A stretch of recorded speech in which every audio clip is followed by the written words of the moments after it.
అయిపోయి process tiffin item అన్నమాట ఇది. డిన్నరు టిఫిన్ ఏవైనా వేసుకోవచ్చు.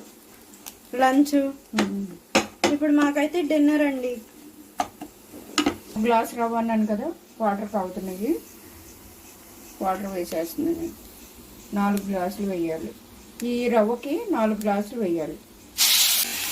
3 4 సరిపోతాయి. కొంచెం అండి సాల్ట్ కొద్దిగానే వేసుకోవాలి. ఉప్మాలో కొంచెమే పడుతుంది, ఎక్కువైతే మళ్ళీ ఉప్పుగా ఉంటుంది. చాలా ఈజీగా అయిపోయి దాన్ని ఏమంటారు, టిఫిన్ ఐటమ్.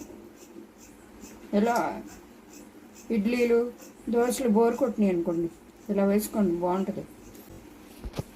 4 గ్లాసులు అయితే చక్కగా సరిపోతుంది, ఉడుకుతుంది బాగా.